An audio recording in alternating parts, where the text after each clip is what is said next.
ಮುಡಾ ಹಗರಣದ ತನಿಖೆ ವ್ಯಾಪ್ತಿ ನಿಧಾನಕ್ಕೆ ವಿಸ್ತರಿಸಲಾಗ್ತಾ ಇದೆ. ಯಾಕಂದರೆ ಒಬ್ಬರಾದ ಮೇಲೆ ಒಬ್ಬರು ಆ ವಿಚಾರಣೆಯ ವ್ಯಾಪ್ತಿಯ ಒಳಗಡೆಗೆ ಬರ್ತಾ ಇದ್ದಾರೆ. ನೋಡಿ, ಈಗ ಸಿದ್ದರಾಮಯ್ಯನವರ PAಯನ್ನು ಕರೆದು ವಿಚಾರಣೆ ಮಾಡಲಾಗಿದೆ. ಈಗ ಬೇರೆ ಬೇರೆ ಸಂಸದರಿಗೂ ಕೂಡ ಅದರ ಬಿಸಿ ತಟ್ತಾ ಇದೆ. ಕುಮಾರ್ ನಾಯಕ್ ಅವರ ವಿಚಾರಣೆಯನ್ನು ನಡೆಸಿದೆ ಇಡಿ. ನಿಮಗೆ ಗೊತ್ತಿದೆ, ಕುಮಾರ್ ನಾಯಕ್ IAS ಅಧಿಕಾರಿ, ನಿವೃತ್ತ IAS ಅಧಿಕಾರಿ. BDNಲ್ಲೂ ಕೂಡ ಅವರು ಕೆಲಸ ಮಾಡಿದರು. ಜೊತೆಗೆ ಈ ಪವರ್ ಇಲಾಖೆನಲ್ಲೂ ಕೂಡ ಅವರು ಕೆಲಸ ಮಾಡಿದರು. ಈಗ ಅವರು ಕಾಂಗ್ರೆಸ್ಸಿನ ಸಂಸದರು, ರಾಯಚೂರಿನಿಂದ ಗೆದ್ದು ಬಂದಿರುವಂಥ ಕುಮಾರ್ ನಾಯಕ್ ಅವ್ರನ್ನ ವಿಚಾರಣೆಗೆ ಕರೆಯಲಾಗಿದ್ದು, ಕುಮಾರ್ ನಾಯಕ್ ಕೂಡ ವಿಚಾರಣೆಗೆ ಹಾಜರಾಗಿದ್ದಾರೆ. ಕೃಷಿ ಭೂಮಿಯಾಗಿ ಪರಿವರ್ತನೆ ಮಾಡಿದ್ದಂಥ ಕುಮಾರ್ ನಾಯಕ್. ಸೊ ಇದಕ್ಕೆ ಸಂಬಂಧಪಟ್ಟಂಗೆ ಒಂದಷ್ಟು ವಿವರಗಳನ್ನು ಪಡೆಯಬೇಕಾಗಿದೆ. ಹೀಗಾಗಿ ನೀವು ಹಾಜರಾಗಿ ಅಂತ ಅವರಿಗೆ ಸಮನ್ಸ್ ನೀಡಲಾಗಿತ್ತು. ಕುಮಾರ್ ನಾಯಕ್ ಅದಕ್ಕೋಸ್ಕರ ವಿಚಾರಣೆಗೆ ಬಂದಿದ್ದಾರೆ. ಈ ಮುಖಾಂತರ ತನಿಖೆ ಚುರುಕಾಗ್ತಾ ಇದೆ. ಒಬ್ಬರಾದ ಮೇಲೊಬ್ಬರಿಗೆ ಅದರ ಬಿಸಿ ತಟ್ತಾ ಇದೆ.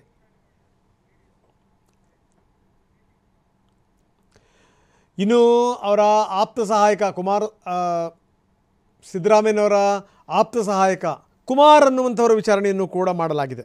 ಇವರು ಆಪ್ತ ಸಹಾಯಕರು, ನಿಮಗೇನಾದರೂ ಇದರ ಬಗ್ಗೆ ವಿವರಗಳು ಗೊತ್ತಿದೆಯಾ ಅಂತ ಅವರ ವಿಚಾರಣೆಯನ್ನು ಕೂಡ ಮಾಡಲಾಗ್ತಾ ಇದೆ. ಯಾಕಂದರೆ ಪಾರ್ವತಿ ಪತ್ರಕ್ಕೆ ಕುಮಾರ್ ಸಹಿ ಹಾಕಿದ್ರು ಅನ್ನುವಂಥ ಮಾತು.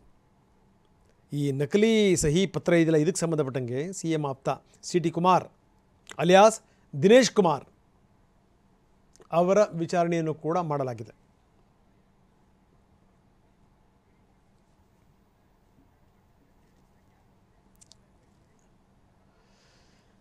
ಇನ್ನು ಇದೆಲ್ಲ ವಿಚಾರಗಳಿಗೆ ಸಂಬಂಧಪಟ್ಟಂಗೆ ಸಿದ್ದರಾಮಯ್ಯನವರು ಪ್ರತಿಕ್ರಿಯೆ ಕೊಟ್ಟಿದ್ದಾರೆ. ಇದೊಂದು ಸುಳ್ಳು ಕೇಸ್. ಇದು ಈ ಅಧಿಕಾರಿಗಳು ಏನೇನು ಮಾಡ್ತಾರೆ ಮಾಡಲಿ, ಅವರ ವ್ಯಾಪ್ತಿನಲ್ಲಿ ಈ ಕಾನೂನಾತ್ಮಕವಾಗಿ ಅವ್ರು ಯಾವ ರೀತಿ ತನಿಖೆ ಮಾಡ್ತಾರೆ ಮಾಡಿಕೊಳ್ಳಿ ಅಂತ ಹೇಳಿದ್ದಾರೆ ಸಿದ್ದರಾಮಯ್ಯ.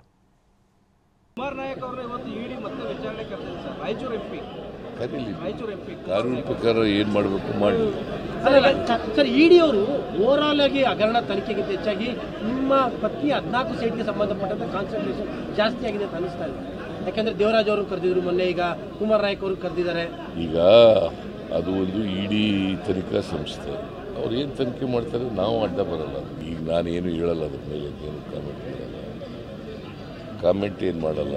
ಬಟ್ ಇಡಿ ಮೂಢ ಕೇಸ್ಗಳು ಎನ್ಕ್ವೈರಿ ಮಾಡ್ತಿರೋದು ಸುಳ್ಳು ಕೇಸ್ಗಳನ್ನು ಮಾಡ್ತಾರೆ. ಬನ್ನಿ, ನಮ್ಮ ಪ್ರತಿನಿಧಿ ಶಿವಪ್ರಸಾದ್ ಈಗ ನಮ್ಮೊಂದಿಗೆ ನೇರ ಸಂಪರ್ಕದಲ್ಲಿದ್ದಾರೆ. ಶಿವಪ್ರಸಾದ್, ನಾವು ನೋಡ್ತಾ ಇದ್ದೀವಿ ಏನಂದರೆ ಈ ತನಿಖೆ ಬಿಸಿ ಬೇರೆ ಬೇರೆಯೂ ಕೂಡ ತಟ್ತಾ ಇದೆ. ಈಗ ಈ ಅವರ ನಕಲಿ ಪತ್ರಕ್ಕೆ ಸಹಿ ಹಾಕಿದ್ರು ಅಂತ ಹೇಳಲಾದಂಥ ಸಿದ್ದರಾಮಯ್ಯನವರ PA ಆಪ್ತ ಸಹಾಯಕ ಕುಮಾರ್ ಅನ್ನುವಂಥವನ್ನು ಕೂಡ ಕರೆದು ವಿಚಾರಣೆ ಮಾಡಲಾಗಿದೆ. ಜೊತೆಗೆ ವೆರಿ ಇಂಪಾರ್ಟೆಂಟ್ಲಿ ಈ ರಾಯಚೂರಿನ ಸಂಸದರು, ಜೊತೆಗೆ IAS ಅಧಿಕಾರಿ, ನಿವೃತ್ತ IAS ಅಧಿಕಾರಿ ಕುಮಾರ್ ನಾಯಕ್ ಅವ್ರಿಗೂ ಕೂಡ ಅದರ ಬಿಸಿ ತಟ್ಟಿದೆ. ಅವ್ರನ್ನೂ ಕೂಡ ಇವತ್ತು ವಿಚಾರಣೆ ಮಾಡಲಾಗಿದೆ. ಏನಿದೆ ಹೆಚ್ಚಿನ ವಿವರ? ರಂಗನಾಥ್, ಮೂಢ ಹಗರಣಕ್ಕೆ ಸಂಬಂಧಪಟ್ಟಂತೆ ಈಗಾಗಲೇ ಇಡಿ ಅಧಿಕಾರಿಗಳು ತನಿಖೆಯನ್ನು ಚುರುಕುಗೊಳಿಸಿರ್ತಕ್ಕಂಥದ್ದು. ಸಿದ್ದರಾಮಯ್ಯವರ ಆಪ್ತ ವಲಯದಲ್ಲಿರ್ತಕ್ಕಂಥವರೆಲ್ಲರೂ ಕೂಡ ಈಗಾಗಲೇ ವಿಚಾರಣೆಗೆ ಒಳಪಡಿಸಿರ್ತಕ್ಕಂಥದ್ದು. ಹಂತ ಹಂತವಾಗಿ ತನಿಖೆಯನ್ನು ಚುರುಕುಗೊಳಿಸಿರ್ತಕ್ಕಂಥದ್ದು. ಇದರ ಭಾಗವಾಗಿ ಈಗಾಗಲೇ ನಿನ್ನೆ ಅಷ್ಟೇ CM ಸಿದ್ದರಾಮಯ್ಯನವರ ಪರ್ಸನಲ್ PA ಆಗಿರ್ತಕ್ಕಂಥ CT ಕುಮಾರ್ ಅಲಿಯಾಸ್ ದಿನೇಶ್ ಕುಮಾರ್ ಎಂಬುವರನ್ನು ಕೂಡ ವಿಚಾರಣೆಗೆ ಕರೆದಿದ್ರು. ಅವರನ್ನು ಕೂಡ 4 ಗಂಟೆಗಳ ಕಾಲ ಸುದೀರ್ಘವಾಗಿ ವಿಚಾರಣೆಯನ್ನು ನಡೆಸಿ ತದನಂತರದಲ್ಲಿ ಬಿಟ್ಟು ಕಳಿಸಿರ್ತಕ್ಕಂಥದ್ದು. ಮತ್ತೊಮ್ಮೆ ನೋಟಿಸ್ ನೀಡಿದಂಥ ಬಳಿಕ ವಿಚಾರಣೆಗೆ ಹಾಜರಾಗಬೇಕು, ವಿಚಾರಣೆಗೂ ಕೂಡ ಸಹಕರಿಸಬೇಕು ಅಂತ ಹೇಳಿ ಕಳಿಸಿರ್ತಾರೆ ಅಂತ ಹೇಳಿ ಮಾಹಿತಿ ಲಭ್ಯ ಆಗಿರ್ತಕ್ಕಂಥದ್ದು. ಇವತ್ತು ಸದ್ಯ ರಾಯಚೂರಿನ MP ಆಗಿರ್ತಕ್ಕಂಥ ಕುಮಾರ್ ನಾಯಕ್ ಅವರನ್ನು ಕೂಡ ನೋಟಿಸ್ ಅನ್ನು ನೀಡಿದ್ರು. ಮೂಢ ಪ್ರಕರಣಕ್ಕೆ ಸಂಬಂಧಪಟ್ಟಂತೆ ಒಂದಷ್ಟು ಪ್ರಶ್ನೆಗಳನ್ನಿಟ್ಟು ಅವರನ್ನು ಕೂಡ ಹೇಳಿಕೆಗಳನ್ನು ಪಡೆದುಕೊಳ್ಳುವಂತ ಕೆಲಸವನ್ನ ಮಾಡಬೇಕಿತ್ತು. ಈ ಹಿನ್ನೆಲೆಯಲ್ಲಿ ಇಡಿ ಅಧಿಕಾರಿಗಳು ನೋಟಿಸ್ ನೀಡಿದ್ರಿಂದ, ಅಂದ್ರೆ ಈ ಒಂದು ಮೂಢ ಪ್ರಕರಣಕ್ಕೆ ಸಂಬಂಧಪಟ್ಟಂತೆ ಮೈಸೂರಿನ ಕೆಸರೆ ಗ್ರಾಮ ಏನಿದೆ, ಆ ಗ್ರಾಮದಲ್ಲಿರ್ತಕ್ಕಂಥ 3.16 ಎಕರೆ ಭೂಮಿಗೆ ಸಂಬಂಧಪಟ್ಟಂತೆ ಕೃಷಿ ಭೂಮಿಯಾಗಿ ಕನ್ವರ್ಷನ್ ಅನ್ನ ಮಾಡಿದ್ರು. ಆ ಸಮಯದಲ್ಲಿ ಸದ್ಯ ರಾಯಚೂರಿನ MP ಆಗಿರ್ತಕ್ಕಂಥ ಕುಮಾರ್ ನಾಯಕ್ ಏನಿದ್ದಾರೆ ಅವರು DC ಆಗಿ ಕಾರ್ಯನಿರ್ವಹಿಸ್ತಾ ಇದ್ರು. ಈ ಹಿನ್ನೆಲೆಯಲ್ಲಿ ಮೂಢ ಪ್ರಕರಣಕ್ಕೆ ಸಂಬಂಧಪಟ್ಟಂತೆ ಭೂಮಿಯನ್ನ ಪರಿವರ್ತನೆ ಮಾಡುವಂತ ಕೆಲಸವನ್ನ ಮಾಡಿದ್ರು. ಅಲ್ಲಿರ್ತಕ್ಕಂಥ ತಹಸೀಲ್ದಾರ್ಗೂ ಕೂಡ ಸೂಚನೆಯನ್ನು ನೀಡಿದ್ರು. 1998ರಿಂದ 2000 ಅವಧಿಯಲ್ಲಿ ಏನು ಪತ್ರ ವ್ಯವಹಾರ ಆಗಿದೆ, ಈ ಒಂದು ಪ್ರಕರಣಕ್ಕೆ ಸಂಬಂಧಪಟ್ಟಂತೆ ಪ್ರಮುಖವಾಗಿ ಆ ಜಮೀನಿನ ಮೂಲ ಮಾಲೀಕ ಏನಿದ್ದಾರೆ, ಆ ಮೂಲ ಮಾಲೀಕ ಈ ಒಂದು ಭೂಮಿಯನ್ನ ಕೃಷಿ ಭೂಮಿಯನ್ನ ಕನ್ವರ್ಷನ್ ಮಾಡಬೇಕು ಅಂತ ಹೇಳಿ ಅರ್ಜಿಯನ್ನು ಹಾಕೊಂಡಿದ್ರು. ಆ ಅರ್ಜಿಗೆ ಸಂಬಂಧಪಟ್ಟಂತೆ ತದನಂತರದಲ್ಲಿ ಇರ್ತಕ್ಕಂಥ ತಹಸೀಲ್ದಾರ್ ವಿವರವಾಗಿರ್ತಕ್ಕಂಥ ಪತ್ರವನ್ನು ಬರೆದು ಇದಕ್ಕೆ ಸಂಬಂಧಪಟ್ಟಂತೆ ವರದಿಯನ್ನು ಕೂಡ ನೀಡಿದ್ರು. ಡಿಸಿಗೆ ವರದಿ ನೀಡಿದಂತ ಬಳಿಕ ಆ ಭೂಮಿಯನ್ನ ಕೃಷಿ ಭೂಮಿಯಾಗಿ ಪರಿವರ್ತನೆ ಮಾಡಲಾಗಿತ್ತು. ನೋಟಿಫೈ ಮಾಡಿದಂತಹ 3.16 ಎಕರೆ ಕೆಸರೆ ಗ್ರಾಮದಲ್ಲಿ ಇರ್ತಕ್ಕಂಥ ಜಮೀನೇನಿದೆ, ಈ ವಿವಾದಿತ ಜಮೀನಿನ ನೋಟಿಫೈ ಮಾಡಿದ್ದೀರಾ, ನೀವು ಯಾವುದೇ ಕಾರಣಕ್ಕೂ ನೋಟಿಫೈ ಮಾಡಬಾರದು, ಇದನ್ನ ಡಿನೋಟಿಫೈ ಮಾಡಬೇಕು ಅಂತಲೂ ಕೂಡ ಅರ್ಜಿಯನ್ನು ಹಾಕೊಂಡಿದ್ದಂತ ದೇವರಾಜ್ ಅರ್ಜಿಯನ್ನು ಪುರಸ್ಕರಿಸಿ ಅದನ್ನ ಡಿನೋಟಿಫಿಕೇಶನ್ ಮಾಡಲಾಗಿತ್ತು. ಈ ಎಲ್ಲ ಪ್ರಕ್ರಿಯೆಗಳು ನಡೆದಂತ ಸಂದರ್ಭದಲ್ಲಿ ಸದ್ಯ ಎಂಪಿ ಆಗಿರ್ತಕ್ಕಂಥ ರಾಯಚೂರಿನ ಎಂಪಿ ಆಗಿರ್ತಕ್ಕಂಥ ಕುಮಾರ್ ನಾಯಕ್ ಅವರು ಮೈಸೂರಿನಲ್ಲಿ ಡಿಸಿ ಆಗಿ ಕೆಲಸವನ್ನು ನಿರ್ವಹಿಸ್ತಿದ್ರು.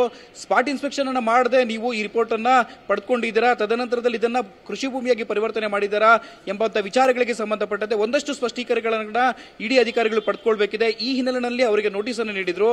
ಇದಕ್ಕೆ ಸಂಬಂಧಪಟ್ಟಂತೆ ಉತ್ತರವನ್ನು ಕೊಡೋದಕ್ಕೆ ಈಗಾಗಲೇ ರಾಯಚೂರಿನ ಎಂಪಿ ಆಗಿರ್ತಕ್ಕಂಥ ಕುಮಾರ್ ನಾಯಕ್ ಅವರು ಇಂದು ಆಗಲೇ ಬೆಳಗ್ಗೆ 11 ಗಂಟೆ ಸುಮಾರಿಗೆ ಇಡಿ ಕಚೇರಿಗೆ ಹಾಜರಾಗಿದ್ದಾರೆ.